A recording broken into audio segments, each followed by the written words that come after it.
ஆண்டவராகிய இயேசு கிறிஸ்துவின் இணையற்ற நாமம் வாழ்த்தப்படுவதாக, உயர்த்தப்படுவதாக.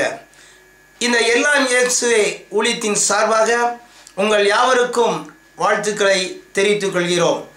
இந்த வெப்சைட் மூலமாக குட்டீஸ் உங்களுக்காகவே ஒரு ஸ்டோரி சொல்வதற்காக ஆயத்தமாக இருக்கிறேன். நீங்களும் கூட இந்த நிகழ்ச்சியின் மூலமாக வரக்கூடிய ஒவ்வொரு காரியங்களையும் நீங்கள் அதை கற்றுக்கொண்டு இயேசு கிறிஸ்துவின் பிள்ளைகளாக மாறணும் சொல்வது தான் என்னுடைய ஆசையாக இருக்குது.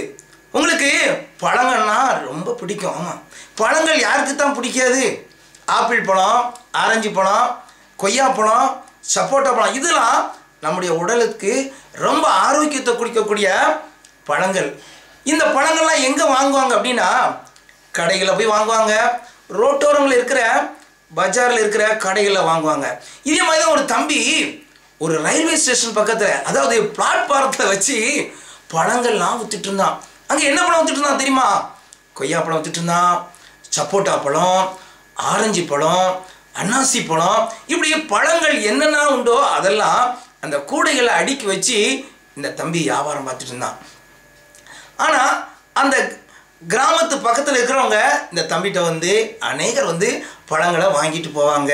இந்த தம்பி ரொம்ப சந்தோஷமாக இருப்பான். ஆனால் இயேசுவை பற்றி கொஞ்சம் அவன் அறிஞ்சிருந்தான். இருந்தாலும் மற்றவர்கள்ட்ட ரொம்ப அன்பாக பழகுவான், பெரியவர்கள்ட்ட அன்பாக பழகுவான். இந்த பிளாட்பாரத்தில் இருக்கிற அந்த கடைகளில் அந்த தம்பிக்கு வியாபாரம் ரொம்ப நல்லா நடந்தது. பழங்கள்லாம் ரொம்ப நல்லா சேல்ஸ் ஆச்சுது. காலையில் எந்திரிச்சு சொன்ன அந்த பழங்களெல்லாம் அடுக்கி வைப்பான். அந்த கூடைகளை வச்சிருக்கிற பழங்கள்லாம் நல்லா விற்க ஆரம்பிச்சுட்டே இருந்தான். இப்படி ஒவ்வொரு நாளும் இந்த தம்பிக்கு நல்லா வருமானம் கிடைச்சிது. அந்த பிளாட்பாரம் வந்து ஒரு ரயில்வே ஸ்டேஷன் பக்கத்தில் இருந்தது. ஆகையினால ஜன நெருக்கம் அதிகமாக இருந்திருக்கும். ஆமாம், நீ கூட ரயில்வே ஸ்டேஷன் இப்போ போய் கூட பாரு. ஏர்போர்ட்டில் போய் பார்த்தாலும் சரிதான், ரயில்வே ஸ்டேஷன் போய் பார்த்தாலும் சரிதான், பஸ் ஸ்டாண்டுக்குள்ளே போய் பார்த்தாலும் கூட்டம் அதிகமாக இருக்கும்.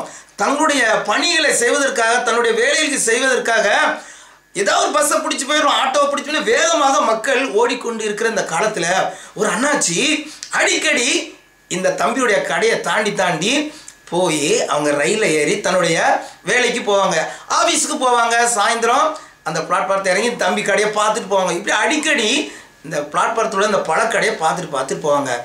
இது ரொம்ப நாளாக நடந்துட்டு இருந்துச்சு. இந்த அண்ணாச்சி கொஞ்சம் அவசரப்பட்டவர்.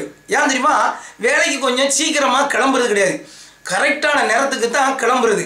கொஞ்சம் முன்னக்கூட்டி போனோம்னா பஸ்ஸுக்கோ ட்ரெயினுக்கோ எல்லாருமே போவாங்க. இவங்க வந்து அந்த கரெக்டான டைம்ல அவசரமாக அந்த பிளாட்பாரத்தை நடந்து கிராஸ் பண்ணி போகிறது, ஓடுறது, வேகமாக நடக்கிற இப்படிப்பட்ட செயல்களில் இந்த அண்ணாச்சி இருந்தாங்க.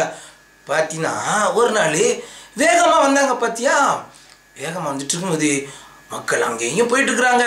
ஒவ்வொருத்தரும் தன்னுடைய வேலைகளை கவனிக்கிறதுக்காக போயிட்டுருக்குறாங்க.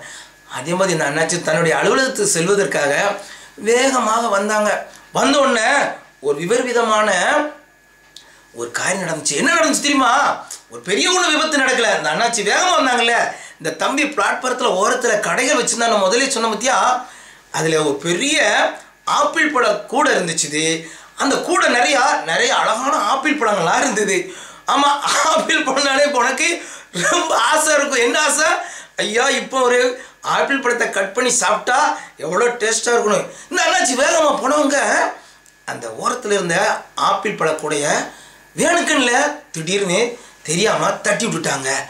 வேலைக்கு சீக்கிரமாக போகணும். ஆனால் இந்த தம்பியுடைய ஆப்பிள் பழங்கள்லாம் அங்கெங்கெல்லாம் செதறி ஓட ஆரம்பிச்சுது.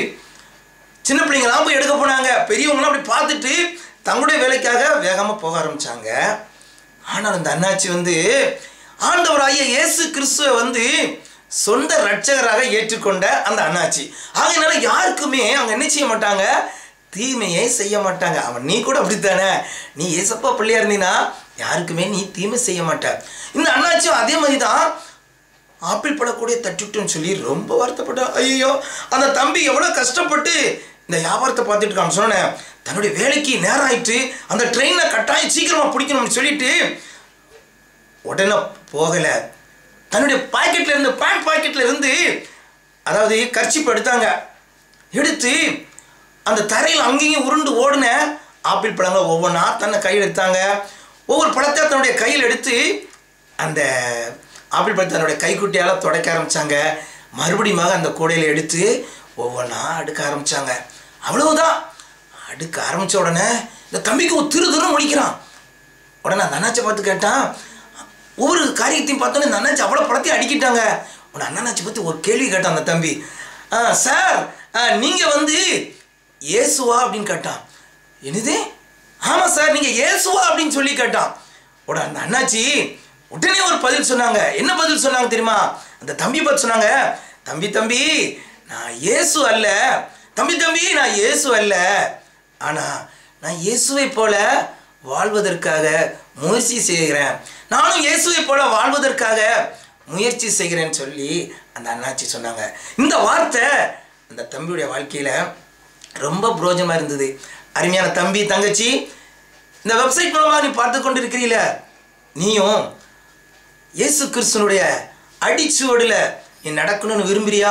இன்றைக்கே உன் உள்ளத்தில் ஆண்டவராய் இயேசு கிறிஸ்துவுக்கு நீ இடத்தை கொடுத்தினா உண்மையாகவே நீயும் இயேசு மேல் உள்ள ஒரு நல்ல பிள்ளையாக, அவருடைய அன்பை பெற்றுக்கொள்ளக்கூடிய நல்ல பிள்ளையாக இந்த உலகத்தில் வாழ முடியும் என்பதை இந்த கதை மூலமாக சொல்லி உனக்கு ஒரு ஆலோசனையாக சொல்லி முடிக்கிறேன். God bless you.